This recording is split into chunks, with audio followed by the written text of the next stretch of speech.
The music in the club is deafening. Minho is bored. He looks around the room, and his gaze is caught by one girl. She's dancing as if there's no one else around, joyfully, freely with a smile. Her energy is overflowing. He's immediately intrigued. He pushes through the crowd and finds himself next to her. She opens her eyes, sees him, and isn't afraid. A sly smile appears on her face. "Oh, hi," she says, still keeping her rhythm. "Just a heads up, I'm like really strong coffee. Try it once, and everything else will seem like water." Minho raises an eyebrow. "What a start. Seriously?" he asks, trying to cut through the music. "What's so special about you?" "That's it," she laughs. "I can do ordinary things in an unusual way. You'll definitely never be bored with me. But I'm worth my weight in gold, not in money, in your peace of mind. After I'm gone, you'll be yawning over others. Ready to take a chance?" Minho's jaw dropped slightly at these words. The audacity was unbelievable, but it was also funny. He was tired of people being afraid of him. And this girl was flirting with him like an equal. "Well," he smiles too, "I like strong coffee. Let's go to my place and test your theory. My car is right outside." He doesn't wait, turns around, and walks away. His heart beats a little faster, not from excitement, but from excitement. He glances over his shoulder. She stands with her head slightly bowed,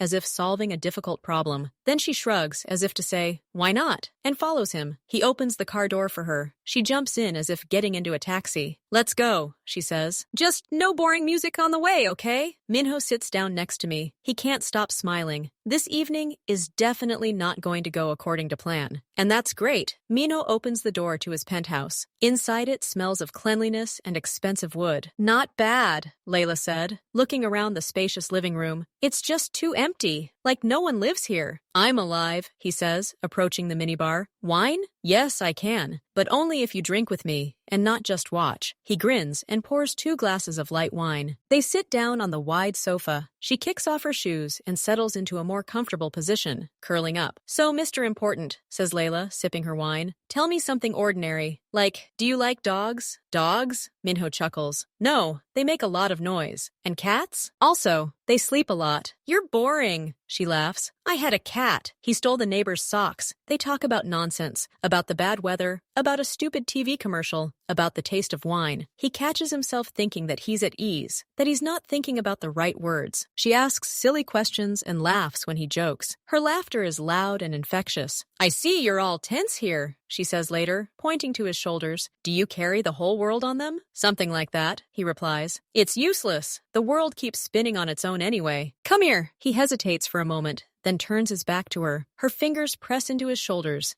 gently at first, then harder. She needs the hardened muscles. "Oh," he blurts out. A warmth spreads through his shoulders. "Shut up," she commands. "You're a tough nut to crack." He closes his eyes. Her hands do something incredible. The tension melts away. Then her fingers begin to move differently, slower. They glide down his neck, draw circles on his back. Minho's breathing deepens. This is no longer just a massage. He suddenly turns and catches her hands. She looks at him, and her smile changes. Not mischievous, but soft. He reaches out and touches her cheek. Her skin is warm. She tilts her head, her eyes darkening. Then they kiss. It happens naturally. He doesn't remember who started it. Her lips are soft, and there's wine and something else, sweet in the kiss. She puts her hand on the back of his head, her fingers tangling in his hair. He stands up without breaking the kiss and lifts her into his arms. She wraps her legs around him and laughs against his lips. The bedroom is almost dark. He turns on only the sconce by the bed. The light is soft, yellow. They take their time. She unbuttons his shirt, her palm sliding over his chest. Each touch seems to leave a light trace on his skin. He helps her take off her dress. It falls silently. She's right. She can do things others can't. But it's not a trick. She's simply completely present. It seems she's giving him all her attention,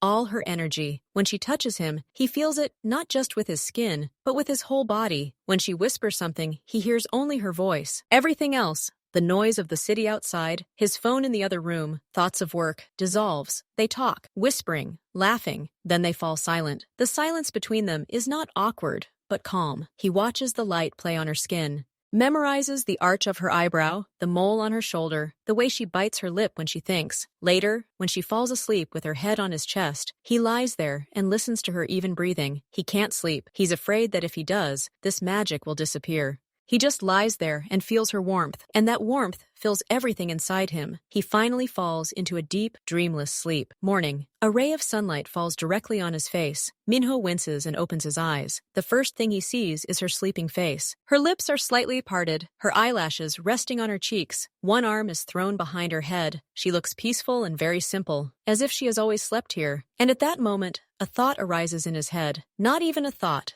but knowledge, clear and firm. He doesn't want this morning to end. He wants it to repeat itself. Tomorrow, the day after tomorrow, always. She stirs, wrinkles her nose, and slowly opens her eyes, focuses on him. She smiles sleepily. Morning, she says hoarsely. Yes, he says, not looking away. She stretches, then looks at him. Her smile fades when she notices his expression. He's not smiling. His gaze is serious, almost stern. Is something wrong? She asks, raising herself up on her elbow. Layla, I'm listening. Stay. Don't go. Never. She blinks, not understanding. Marry me, he says clearly. Be my wife. Silence. She freezes. Her eyes grow wide with utter bewilderment. She looks at him as if he's spoken an unfamiliar language. Are you kidding? She finally manages to say. No, not at all. She leans back against the pillows and gives a short, nervous laugh. Oh my God, you actually said that. She runs a hand over her face. Listen, I explained everything right away at the club.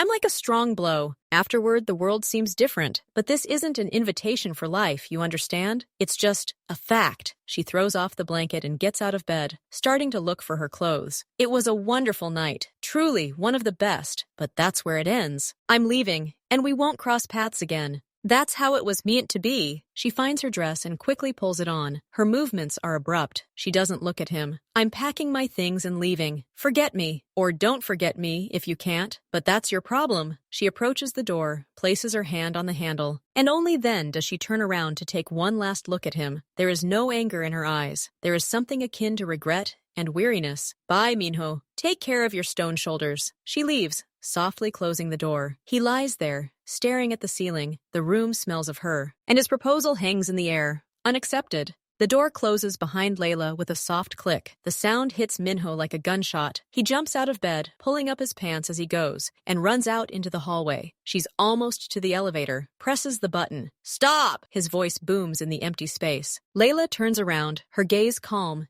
even tired. The elevator arrives. The doors open. I've said everything I wanted to, she says, stepping inside. He takes 3 long steps and grabs her arm above the elbow. Hard. Not to hurt, but to stop. You don't understand, he says quietly, but so that each word is pronounced. I'm not asking. I'm telling you how it will be. She looks at his hand, then at his face. A spark of irritation flashes in her eyes. Let go. No, you're leaving now. But if I find you in this city, and I will, we'll go straight to the registry office. No talking. Do you understand? She tugs at his hand, but he doesn't let go. The elevator beeps, the doors trying to close. Are you crazy? She hisses. Perhaps, but it's your problem now. Do we have a deal? She rolls her eyes. She sees he's not joking. She sees the dull, animalistic determination in his gaze. She's sick of it. Okay, we've got a deal, damn it. You find me and we'll get married. Happy? Now let me go! He slowly unclenches his fingers. She immediately jumps back into the elevator car. See you later, Layla, he says, and the doors close, hiding her angry face. Minho stands in the hallway, barefoot and shirtless. His chest pounds. He believes his promise. He will find her. Layla goes outside and laughs, quietly, to herself. What a psycho. Of course he won't find her. He has more important things to do than chase a random girl from the club. In a couple of days, he'll even forget her name. She walks to the metro, waving her purse. A great night. Interesting. But it's over. The next morning, Minho wakes up alone. The sun is shining just as brightly, but the house is empty. He goes to the kitchen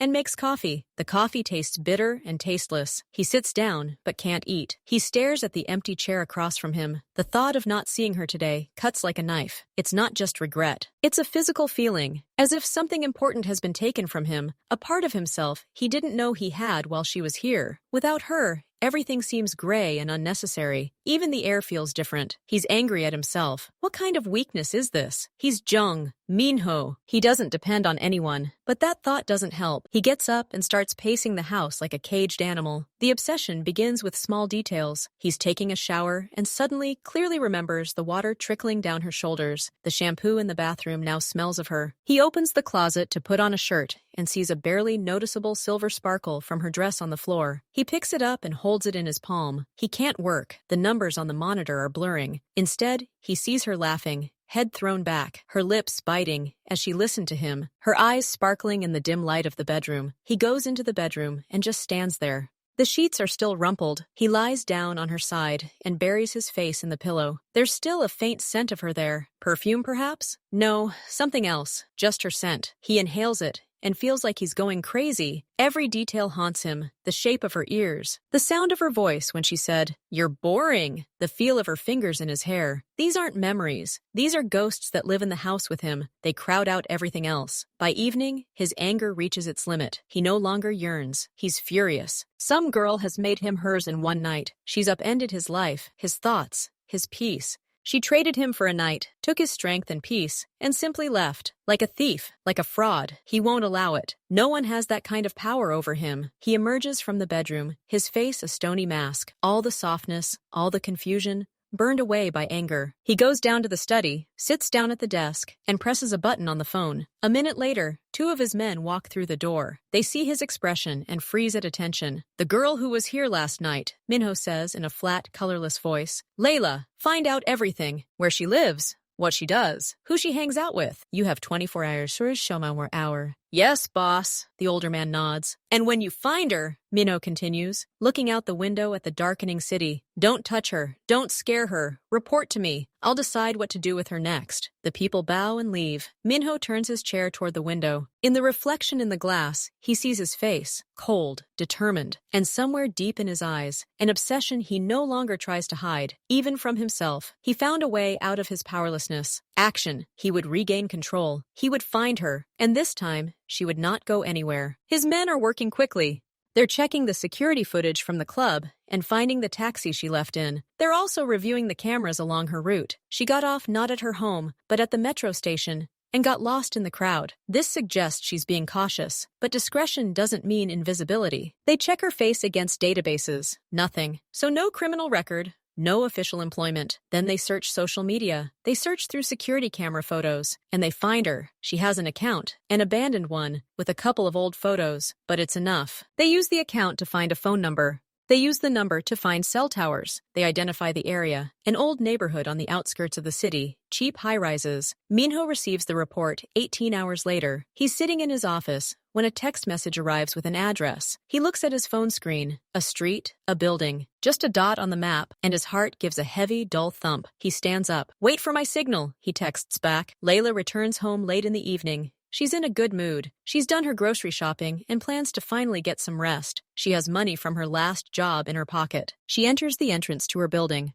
The elevator, as always, is broken. She starts climbing the stairs. On the second landing, in the darkness, two men in dark clothes are waiting for her. They don't look like bandits. They look like empty space, which is even scarier. One of them takes a step forward. "Layla?" Her insides freeze. She understands immediately. "No, you're mistaken," she tries to say, retreating toward the exit. But the second man is already there. They act silently and professionally. No one shouts or hits her. One holds her hands tightly. The other carefully places a strip of wide tape over her mouth. He does it almost politely. Then he places a soft, dark cloth bag over her head. The lights go out. She tries to break free, but her hands are already bound behind her back with something soft but incredibly strong. They grab her by the arms and practically carry her down the stairs. She hears the front door open and smells the night air. Then they lift her into the back seat of a car. The doors close. The car starts to move. Her heart is pounding somewhere in her throat. Fear is sour and thick. She thinks about Minho. It's him, his promise. "I'll find you." He wasn't kidding. And now she's in complete, utter trouble. The car drives for a long time. Then it stops. She's taken out,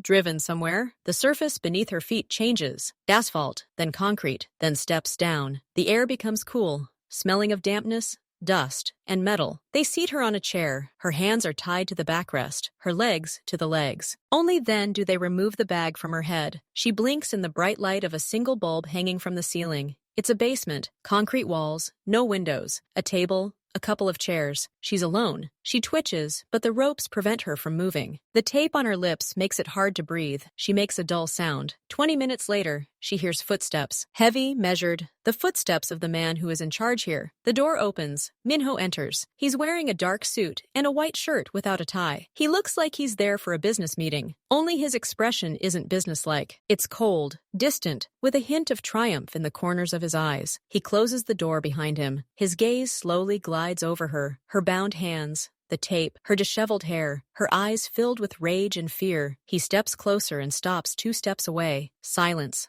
Studying her. Then he slowly leans down and carefully, by the corner, tears the tape from her lips. It hurts. She winces but doesn't scream. She speaks immediately. Her voice is hoarse but full of hatred. "Well, congratulations, hero. You found it. You tied up the girl. Feeling powerful?" Minho doesn't react to the barbs. He looks at her with the same intense, unwavering gaze. "I told you I'd find you. So what now? Kill me?" She tries to sound brazen, but her voice trembles. He frowns, as if the question is stupid. "No, I brought you here to talk, without your running away, without your jokes. Now you will listen?" Minho slowly walks around her chair, his footsteps echoing in the concrete basement. "I'm tired of playing your games, Layla. I'll make the rules from now on. There are only 2. He stops in front of her, looking into her eyes. "First, you stay with me. Live in my house. Forever. Second, you stop lying, cheating, and trying to run away." He pauses, letting the words sink in. "This isn't an hour.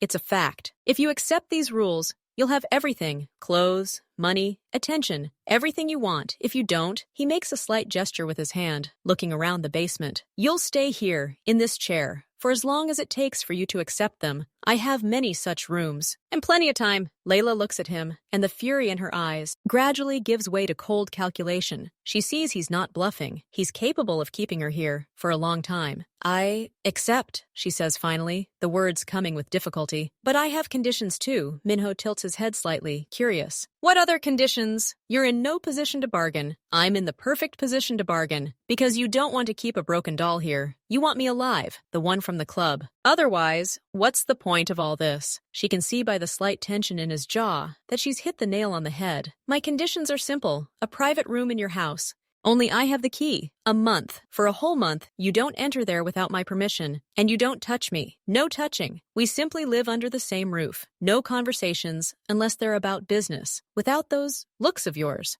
A month to stop being your prey in the basement and start being a guest, or a prisoner, but with rights. Otherwise, no.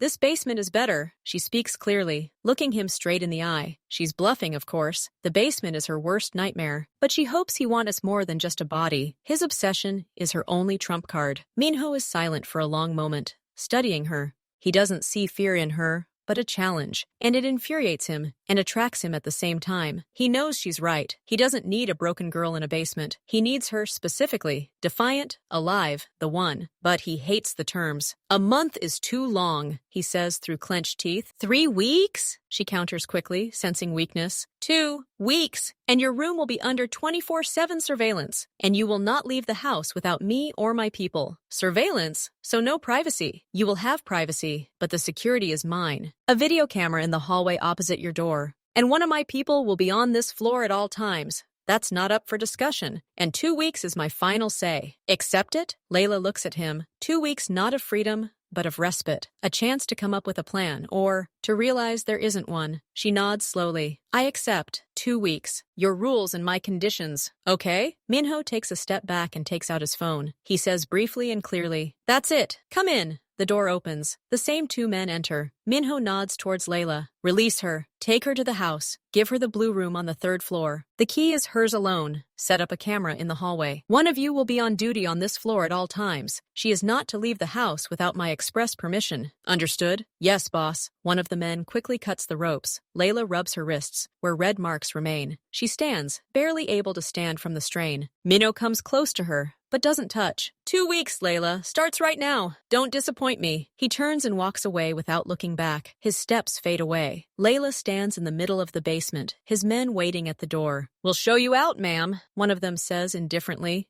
She realizes she's just traded one form of captivity for another, more comfortable, but no less secure, and she has only 14 days to figure out what to do next. She takes the first step toward the exit, feeling two expressionless eyes watching her. Her new life, full of rules and surveillance, has begun. They bring her to the same house, but now everything looks different. No longer a place for a nighttime adventure, but a beautiful prison. The man silently points her to a door on the third floor, the blue room. Inside, it's spacious, cozy, and very quiet. On the bed are new clothes, her size. Everything has been thought out. She locks the door from the inside. But a minute later, she hears quiet footsteps in the hallway. The guard is already on duty. She goes to the window. It doesn't open. Down below in the garden, another guard is pacing slowly. Escape is impossible. She lies down on the bed and stares at the ceiling. 2 weeks. What can she do in 2 weeks? The morning begins with a quiet knock on the door. "Breakfast is served, miss." She dresses and goes downstairs. Minho is already sitting at the dining room table. He's reading something on his tablet, but his gaze is distant. She sits down opposite him. A vase of flowers stands between them. The silence is oppressive, broken only by the clink of spoons. She eats an omelet. He drinks coffee. He doesn't look at her. She tries not to look either. "I wasn't sleeping," he says suddenly, without looking up from his cup. Layla stops. "Is it because of the noise in the hallway? You can tell your man to walk more quietly." "Not because of the noise." He puts the tablet down and finally looks at her. His face is tired. "I wasn't sleeping because I couldn't stop thinking. About that night. About you. About what you did." She puts her fork down carefully. "I didn't do anything. We just spent the night together. These things happen." "No. These things don't happen to me." His voice hardens. "You did something, said something, used something. I can't eat, sleep, or work. All I can do is remember details. The smell in the bedroom, your laughter. This isn't normal. This doesn't happen." "What was that, Layla?" He says this not as an accusation, but almost as an admission of weakness. He truly doesn't understand. And in this confusion, from the most powerful man she knew, there was a strange truth. Layla pushes her plate away. She looks at his tense face and realizes it's time for a partial truth, one that might give her at least some power. "Okay," she sighs. "You're right. I did something, but it wasn't me. It was chemistry." She takes a sip of water, gathering her thoughts. Minho doesn't move, frozen like a statue. His gaze is fixed on her. "I have a perfume, a special one. It's made to order in a single lab. They add synthetic pheromones, substances that influence perception, emotions. It doesn't work on everyone, but it works on most." She speaks evenly, as if reading instructions. "It's not a love potion. It's just an enhancer. If someone is attracted to you in general, the perfume makes that attraction 100 times stronger. It heightens all sensations. It links memories of you to feelings of euphoria." Minho slowly leans back in his chair, his face expressionless. "Go on." "That's my plan. My hook," Layla continues. "I pick out a man at the club, I approach him or wait for him to approach me, and I say that same phrase, 'After me.' Everyone else will be a waste of time. It's a challenge. It plays on men's egos. They think it's a game, but I know it's a pure chemical experiment." She stands up and begins to pace slowly around the dining room, not looking at him. "I agree to go to his place. Evening, wine, conversation. I use perfume sparingly. 1 spray in the morning. It lasts until evening. At the right moment, I become the most attentive, the most interesting, the most desirable version of myself. And the perfume does its job. It cements this image in his brain at the most primitive animal level. The night passes beautifully. He's happy. He falls asleep, confident he's found a miracle. Now her voice becomes completely flat, as if she's reporting on the work done. And I don't sleep. I wait until he's fast asleep. Then I get up and gather all his valuables. Cash, watches, jewelry. Sometimes I use his card if I know the PIN. Then I quietly leave and disappear. And he wakes up alone, with an empty wallet and the feeling that he's lost the most amazing woman in the world. He doesn't even always go to the police. He's too ashamed to admit that he was tricked like that, or he just hopes that I'll come back. And I'm already looking for the next one. Minho is silent for a long time. The only sound in the dining room is the ticking of the large clock on the wall. "And with me?" he finally says. "Were you planning on doing the same thing?" Layla stops and looks at him. For the first time in this conversation, something like weary recognition appears in her eyes. "Yes, of course. You were the perfect target. Rich, confident,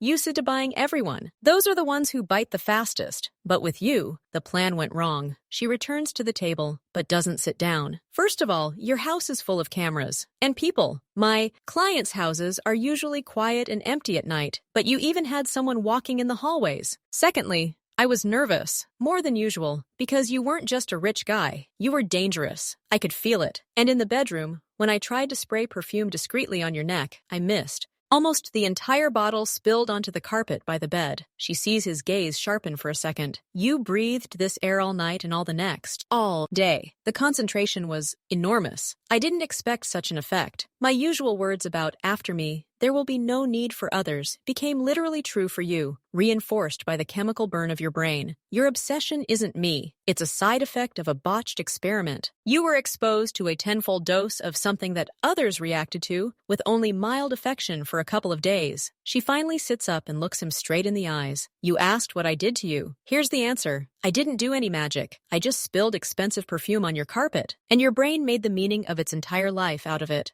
You don't need me. You need to air out the bedroom and see a good doctor. All your feelings are phantom pains, a chemical deception, and my deception to boot, she finishes. The silence in the dining room becomes deafening. Minho doesn't move. He digests every word. His face gradually changes. The bewilderment and confusion disappear. It becomes cold and smooth like ice. Something new lights up in his eyes. Not pain, not longing, but a clear, chilling understanding. And with it, a new, even more dangerous thought. Minho sits perfectly still. He's heard a lot in his life. Threats, flattery, lies. But this is a first. Perfume? Pheromones? A lab? It sounds like the stuff of a bad TV show. But looking at her tired, sincere face, he realizes she's not lying. At least not about this. Everything inside him is crumbling. All that agonizing longing, that unbearable need for her that kept him from breathing, turns out to be a product of chemistry. A spilled bottle. He wasn't obsessed with a unique woman. He was the victim of a well-executed fraud with a scientific twist. First comes emptiness. Then comes an icy wave of shame and humiliation. He, Chan Minho, the ruler of entire city districts, was duped like a simpleton because of some perfume. But almost immediately after the shame comes rage. Pure, concentrated, not at her, at himself for his weakness, and at her for daring to do this, and for daring to tell him this, shattering his illusions. He slowly looks up. His eyes are no longer filled with deep melancholy, but flat, shining with cold calculation. So everything I felt was fake, he says quietly, his voice strangely calm. Not quite, Layla says carefully. The basis was, you wouldn't have sought me out if I were repulsive to you. The chemistry just intensified everything to the point of madness. Too much. Minho nods, as if agreeing with the technical specifications. The gears are already clicking in his head. Pheromones, if they exist, they can be bought. If they can be bought, they can be used. Where do you get them? He asks without preamble. Layla tenses. Why do you need them? Just curious. You won't be using them now, will you? So the information is useless. Where? She shrugs, sensing a catch but not seeing it. The contacts are in the phone. Your people took the phone. There's a guy named Leo there. He's a chemist. He makes things to order. Minho mentally ticks off a box. A plan is born instantly, coherent and elegant in its cruelty. Okay, he suddenly stands up. Thank you for your honesty. That explains a lot. He begins to pace slowly around the room, as if thinking out loud. You're right. Keeping you here because of a chemical error is stupid. It's beneath my dignity. He stops and looks at her. There's no longer the same obsession in his gaze. There's something like tired disappointment. It's a game, but he plays it brilliantly. Our 2 weeks. I don't think they're necessary anymore. You're free, Layla. She freezes, not believing her ears. What? I said, you're free. You can pack your things and leave. Today. Now. Layla looks at him, searching for a trick in his eyes, but she sees only tired emptiness. A man who just learned that his great love was a science experiment, and he no longer cares. Just leave? She asks. Yes. I'll have you taken wherever you want. My only advice is to change cities, so that this never happens again. To me, or to anyone else. He says this like a caring but tired boss, giving final instructions to an unfortunate intern. He goes to the intercom and presses a button. Get the car ready. Miss Layla is leaving today. And remove the duty officer from the 3rd floor. He's no longer needed. Layla stands motionless. Freedom, so sudden, so unlike him. But he looks genuinely broken by the truth, and logic says, why should he keep her now? She was a mistake, a flawed specimen. He's erasing her from his life like damaged goods. Okay, she finally says, trying to sound confident. I'll pack. Take your time. Have a quiet breakfast. The car will be waiting when you're ready. He nods to her and walks out of the dining room. leaving her alone. His footsteps fade. Layla slowly sinks into a chair. Her head is spinning. He lets go of her. Because he learned the truth. It's the only logical explanation. She doesn't notice that Minho stops as he steps out into the hallway. His face transforms. No fatigue, only a cold, sharp determination. He takes out his phone and quickly dials a number. Leo, the chemist, we need to find him in half an hour and order from him the same thing he made for Layla. The strongest concentration. Price doesn't matter. We need it by this evening. He hangs up. The corner of his lips is barely touched by a smile. The illusion of freedom has been created for her. Now he begins his game. A game in which the roles are reversed. Now he will be the fisherman, and she will be the one irresistibly drawn to the hook. Minho wastes no time. 2 hours after speaking with Layla, his men find Leo. The chemist works in a clandestine laboratory on the outskirts. When visitors come to him, he initially tries to deny it, but the sight of the visitors changes his mind. Minho speaks to him over a secure video link. I need the same perfume you made for Layla, he says without preamble. The highest concentration. The exact same formula. Leo, a small, nervous man with glasses, swallows. It's complicated. I need components. Time. You have 4 hours. You can buy the components with this card. The price for your work will be 10 times higher than usual. If you do it well, we might even let you go later. Threats and generosity work without fail. Leo agrees. Minho doesn't just wait. He orders one of the young guards brought in, the one who was guarding Layla's door. The guy stands at attention. Relax, Minho says. This is an experiment. When Leo delivers a small, black, unmarked vial 4 hours later, Minho conducts a test. He asks the guard to step into the hallway for a minute while he sprays a single spray into the office. Then he calls him back in. Stay here for 5 minutes. Tell me what you feel. After 3 minutes, the guard's pupils dilate. He begins breathing more rapidly. 4 minutes in, he involuntarily glances at the corner where Layla had been sitting during their first meeting in the office and runs his tongue over his lips. My head feels warm, boss, and some pleasant thoughts are swirling around. About a certain girl. Minho nods. Get out, and don't say a word to anyone. The guard leaves, staggering slightly. The weapon works perfectly. The bottle sits on Minho's desk. It looks like an ordinary perfume sample, but it's a trap. He touches the cold glass. Now he holds in his hands the cause of all his torment and the key to revenge. That evening, he invites Layla to dinner. It's formally a farewell. She's already packed a small bag. She looks wary, but the hope for imminent freedom is visible in her eyes. The table is set in the small dining room. The lighting is dim. The food simple. Layla sits down, trying to hold herself lightly. I told you to make your favorite, like you said the other night, Minho says, pouring her water. Truffle pasta. Thank you, she says, surprised by his memory. He sprays perfume on his wrist, doing it under the table, as if adjusting his cuff. The light, almost elusive scent of almond and something woody begins to slowly dissolve into the air. He does this before she can sit down really close. At first, nothing changes. They eat, talking about neutral things, where she'll go, what she'll do. She says she'll go south, get a change of scenery. He nods, pretending to listen. 15 minutes pass. Layla puts down her fork and suddenly looks at him differently. Her gaze loses some of its wariness, becomes a little softer. You know, it's actually beautiful here in the evening, she says unexpectedly, looking out the window at the city lights. I didn't have time to see it that time. You can stay another day to see it, he suggests, playing at condescension. No. She shakes her head, but with a slight smile. But thanks for the offer. She drinks water and looks at his hands, at the way he holds the knife. She suddenly says, but you probably had a difficult childhood. Such a character doesn't fall from the sky. Perhaps, he agrees cautiously. I felt sorry for you, you know, she continues, and her voice sounds thoughtful. This whole story, you just wanted the best. What's the best? He asks again. Well, yes, he caught her. Brought her, offered her everything. In its own way, it's even romantic. Minho hides his surprise. The effect comes faster than he expected, and it's not driven by passion, but by intimacy.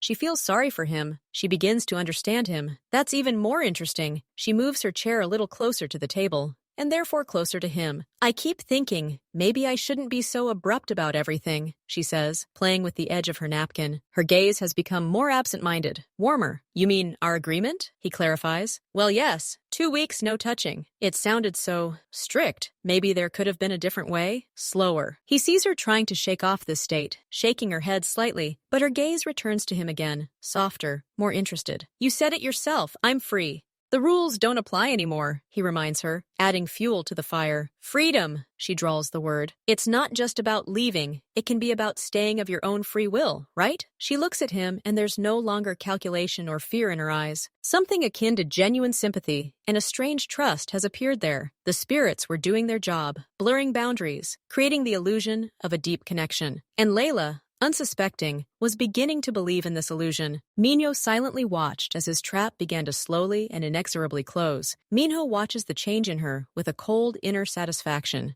She talks about freedom of choice, but every word, every soft look is the result of precise chemical calculation. He decides to add fuel to the fire by playing a subtle game. You know what's the funniest thing? He says, pushing his plate away and looking at her with a slight, almost friendly smile. Before all this, I would have laughed at myself. Chan Minho, who sets rules like 2 weeks no touching. Sounds like the script for a bad melodrama. Layla listens, resting her head on her hand. Her posture is relaxed. I thought it was sweet, she says thoughtfully. In a way, a sign of character. Character? He chuckles. Or stupidity? You said a month without touching. I, so important and intimidating, agreed to 2 weeks. We haggled, like at the market, for my own attention to myself. It's completely absurd when you think about it. He sees her brows draw together slightly. She tries to process his words, but her thoughts seem confused. The scent in the air, soft and persistent, does its work. I was scared then, she admits quietly, something she would never have done before. You were so overwhelming. And those rules gave me the illusion of control. Illusion, he repeats softly. That's the right word. Because I've always been in control, Layla. Always. I just let you think differently. For 2 weeks. He says this without challenge, rather with a slight sadness, as if it were a statement of fact. And therein lay the ultimate irony. He, who had kept her in the basement, was now playing the role of a wise man, regretting his own cruelty. And she, under the influence of pheromones, was ready to see depth and sincerity in this role. Who's in control now? She asks, and her voice betrays not a challenge, but genuine curiosity. She glances at his lips, then looks away, but returns to them a second later. Now, he pauses, reaching for a glass of water, deliberately slowing his movements. It's the same as always. Control belongs to the one with the power and the knowledge. And feelings are often just a deception. His words, he thinks, should have repelled her, but the opposite happens. Apparently, her brain interpreted the deception in her current state as something romantically tragic. She suddenly stands up, not abruptly, but slowly, as if in a trance. She goes to the window and looks out at the city, but her shoulders are tense. I'm hot, she says hoarsely. Open the window, he suggests, knowing it won't open. It's not helping. She turns to face him. Her face is flushed. Her breathing has quickened slightly. She doesn't look at him like he's a kidnapper or a victim of deception. She looks at him with such intensity that even Minho is momentarily speechless. There's a storm in her eyes, confusion, shame, and a growing, uncontrollable desire. I shouldn't want this, she blurts out, more to herself than to him. What? He asks quietly, staying where he is. All of this. You, this room, even these stupid rules of yours. It's wrong. She can't finish. It's as if she's struggling with herself, clenching her fists. She tries to remember who she is, what happened, why she's here. But the memories are lost in the thick fog that floats in her head. And at the center of this fog is him, his calm face, his voice, his hands on the table. Layla, he says, standing up but not coming closer. You said you were free. You can just leave. The car is waiting downstairs. It was the last straw. The suggestion to leave, made now when her whole being screamed the opposite, broke the last barriers. Fury flashed in her eyes, not at him, but at herself, at her own weakness. Shut up, she screams suddenly, her voice breaking. Don't tell me what to do! And she pounces on him, not to fight. It was a swift, uncontrollable movement, whether to hit him or to hug him. She couldn't tell. She crashes into him, grabs him by the shirt, and her lips find his in a kiss that was more like an attack. There was no tenderness or art in it, only raw, animal need. Minho loses his balance for a moment, his back hitting the table. He lets it happen. He doesn't respond immediately, letting her feel the absurdity and desperation of her actions. Then his arms rise and wrap around her, not to pull her in, but to stabilize her, to control her impulse. The kiss deepens,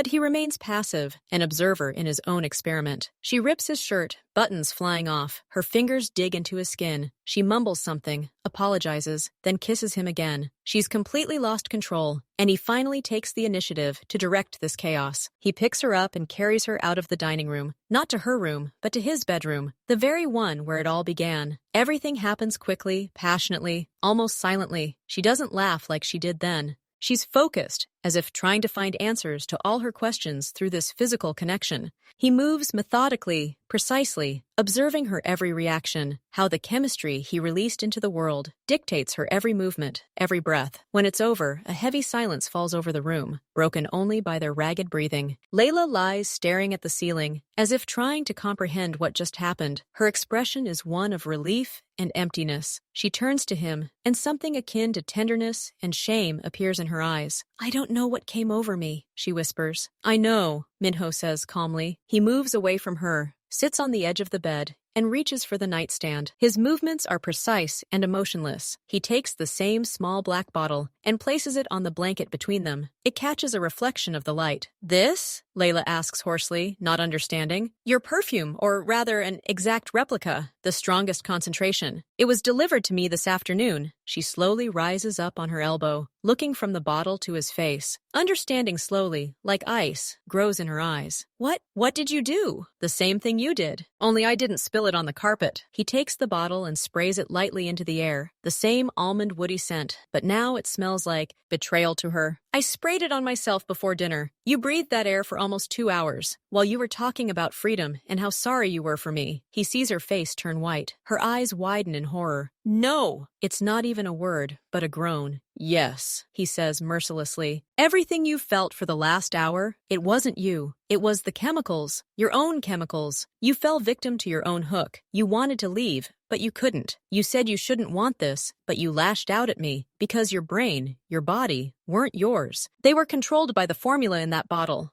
Just like I was then." He puts the bottle back. "You asked who has control. Now you know. The one with the knowledge and the power to use it. You fell into your own trap, Layla. And the funniest thing is, I couldn't even steal from you. There's nothing to take from you." He gets up and starts getting dressed. Calmly, as if after a business meeting. He doesn't look at her. Layla doesn't move. She sits, arms wrapped around herself, staring into space. His words echo in her mind. "Couldn't rob you. Victim of your own hook. Everything you felt wasn't you." And suddenly, like a wave, a memory crashes over her. Not her feelings now, but the feelings of those men. That lawyer who cried this morning, begging her on the phone to come back, promising everything. That businessman who spent 3 days searching for her all over the city with a bouquet of flowers, looking like a lost child. She always thought they were simply weaklings, that they had fallen for her beauty and intelligence. She despised them for this weakness. Now she understood. It wasn't weakness. It was a complete loss of self. It was the feeling that your will, your thoughts, your deepest desires had been stolen and replaced. It was the terrible, humiliating realization that all your feelings had been fabricated in a laboratory. At first, she simply trembled, a small, rapid tremor, then a strangled sound.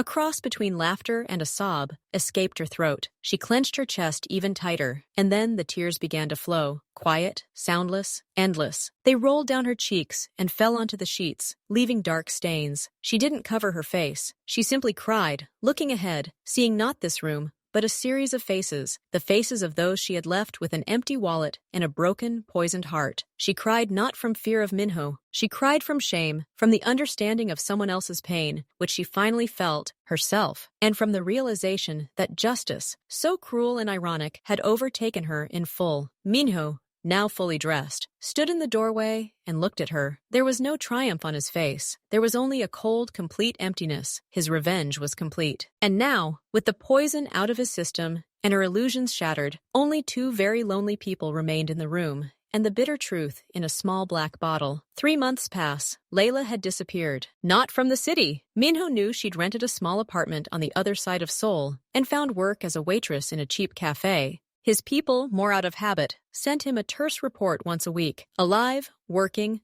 not socializing, homework. He read them and deleted them. Interest died along with revenge. The feeling of emptiness left by that evening was gradually filled by routine. He became who he was again, a cold, efficient, slightly bored boss. The idea that her perfume was just chemicals became his shield. Everything he sensed was a lie. Therefore, there was nothing to feel. Layla lived like a robot. Work, home, cheap food from the supermarket. Laughter and levity had deserted her. She often woke up screaming at night, remembering the look on Minho's face as he placed the bottle on the bed. Or worse, the faces of the strangers she'd deceived, their eyes. She tried to justify herself. She was surviving. She had no choice. But now those excuses no longer worked. She knew the price of her chemistry. She was paying the bills. One evening after her shift, tired, she stopped by a 24-hour convenience store for a pack of noodles. The store was small, cramped, and lit by bright neon lights. She stood in a line of 2 people, staring at the floor, when she heard a muffled but familiar voice behind her.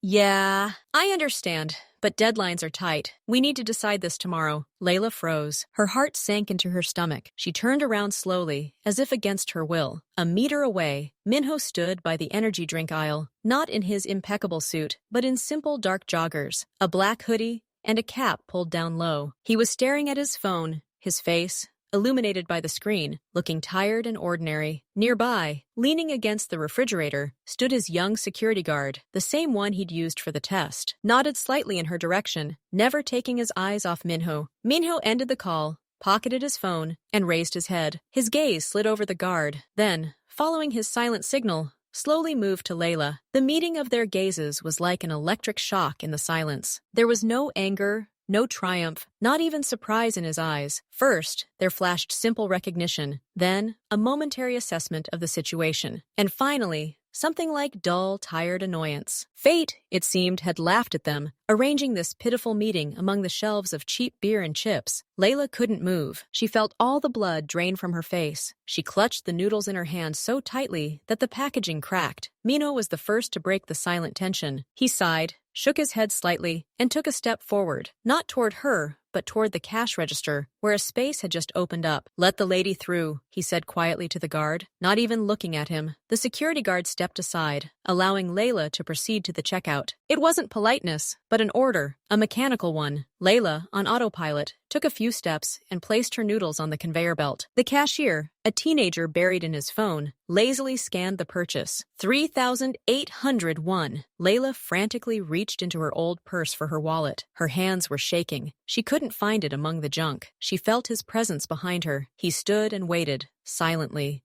"I can't find it," she muttered, mostly to herself, despair rising in her throat. Her entire pathetic new life, the penny pinching, the bullshit, was now laid out before him, and he saw. "There, in my pocket." His voice came from right behind her, calm, without emotion. She froze, then reached into her jacket pocket and, indeed, found a folding wallet. She paid, took the receipt, and the bag. She should have just left, quickly walked out, and disappeared into the night, but her legs wouldn't obey. She turned around. Minho placed a can of iced coffee and a chocolate bar on the conveyor belt. He didn't look at her. "Are you following me?" she breathed, her voice hoarse and muffled. He looked up at her for a moment. "If I'd been watching, we wouldn't have met here," he answered simply. "And you'd look different. It's a coincidence, Layla. An unfortunate one." The cashier scanned his purchases. Minho paid with his card without looking at him, and picked up the bag. "Let me go," she whispered, as he walked past her toward the exit. She didn't know why she said it. Maybe she was hoping he'd make some kind of promise. He stopped in the doorway without turning around. His silhouette was cut out black against the night city. "I let you go 3 months ago. You're not letting yourself go." And he left. The guard took one last quick glance at her and followed the boss. Layla emerged onto the street a minute later. His car was nowhere to be seen. They had vanished as quickly as they had appeared. She stood there, holding the bag, and the emptiness inside her howled even louder. He had been right. He had let her go. But the prison of shame and memories remained with her. The next meeting took place a week later, and this was no coincidence. At the manager's request, Layla stayed late after her shift to help with inventory. It was already past midnight. She exited through the back door into a narrow, dingy alley lined with dumpsters. The air was thick with the smell of old oil and mold. She'd just pulled out a cigarette, a new, nervous habit, when a man stepped out of the shadows, moving away from the wall. Not Minho, not his bodyguard. A stranger, tall, skinny, with an unpleasant grin and empty eyes. "Hey, sis," he croaked. Would you like a light? Layla instinctively recoiled, shoving the hand with the cigarette into her pocket. No, come in. Oh, how unfriendly. He took a step closer, blocking the exit from the alley. I saw you working. You're probably tired. How about I give you a massage? Or help you carry your wallet? It's heavy, you know. He was clearly high and dangerous. Layla glanced around. The alley was empty. Screaming was useless. The music blared from the cafe kitchen, drowning out everything. She reached into her bag, pretending to reach for her wallet, feeling for the pepper spray she now carried with her. Leave me alone, she said more firmly, trying to hide her panic. The man laughed and lunged at her, grabbing her hand. At that moment, footsteps from the street she'd come from suddenly stopped. Two people entered the alley, Minho and his guard. They were walking, quietly conversing, and seemed to have accidentally turned into this alley as a shortcut. Upon seeing the scene, they stopped dead in their tracks. Everything froze. The attacker, seeing two men in dark, expensive clothes, Minho was wearing a suit again without a cap, with clearly unfriendly expressions, let go of Layla. His smirk faded.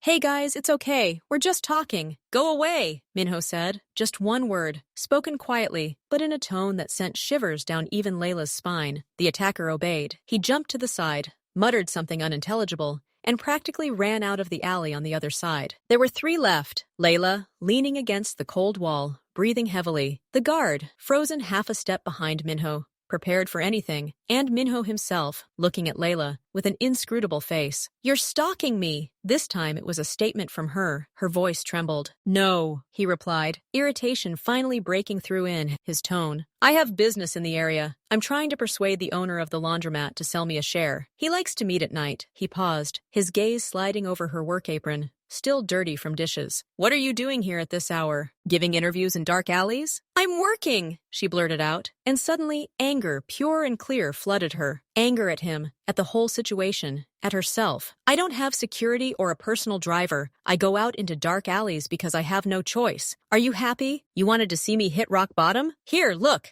Admire it. The guard tensed, but Minho raised his hand, stopping him. He came closer, not too close, but close enough for her to see the tired lines around his eyes. I didn't want to see anything, Layla. I wanted to forget. But apparently, fate has its own sense of humor. Do you carry pepper vodka? She nodded, not understanding. Not enough. In areas like this, with your history, it's not enough. It didn't sound like concern, but like a statement of fact, as if he were assessing the weakness of a business asset. What does that matter to you? She whispered. Nothing, he answered too quickly. Then he sighed. You're causing me problems. Even dead, you'd be less of a problem. And alive and working in my neighborhood. He didn't finish, waving his hand. Your life is your business. But if they find you in a ditch, it will attract attention. Unnecessary attention. To this cafe, to this neighborhood, to me. Always to me, the center of his universe. So order your men to take me to the other end of the world, or throw me off a bridge. Solve the problem, she cried. Minho looked at her with a long, hard gaze. Something moved in his eyes. Not pity, more like an acknowledgement of an uncomfortable complexity. It's too late for easy solutions, he said finally. He turned to the guard. Escort her home.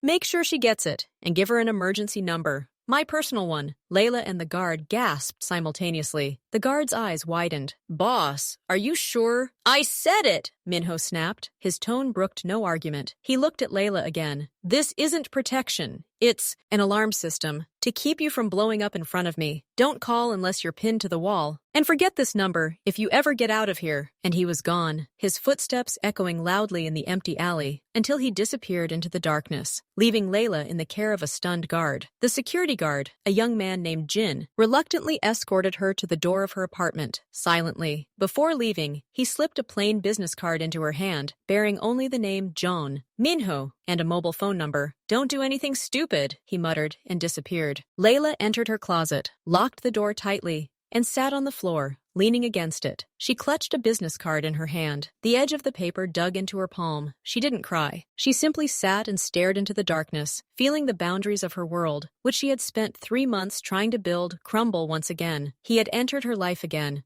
not as a stalker, but as an absurd, unwanted, reluctant guardian angel. And she hated him for it. And she hated herself for the fact that, deep down, in the darkest part of her, it made her feel a little calmer. It was the most bitter realization of all. She was still in his cage. Even when he opened the door, several days passed. The business card lay on Layla's kitchen table, like an unexploded bomb. She moved it from place to place, sometimes hiding it in a drawer, sometimes laying it out in plain sight again. That piece of cardboard with his name on it was both a shield and a humiliation she didn't call. But her life had changed imperceptibly. Gene, the young security guard, now appeared periodically in her line of sight. Not like a shadow. He didn't follow her, but he seemed to accidentally find himself on the same tram in the morning, stopping at the same cafe for coffee when she was on her break. He never approached first, only nodding when their eyes met. It was a silent reminder. The alarm system is active. One evening, while Layla was mopping the floors after closing, Gene walked into the cafe. He was alone. He sat at a table by the window and waited for her to finish. Then he walked up to the counter. "The boss told me to tell you," he said quietly, avoiding her eyes. "That guy from the alley. He's no longer in the area." "No problem." Layla froze, mop in hand. "Out of the area? What does that mean?" "It means you have nothing to worry about," Jin answered flatly. "And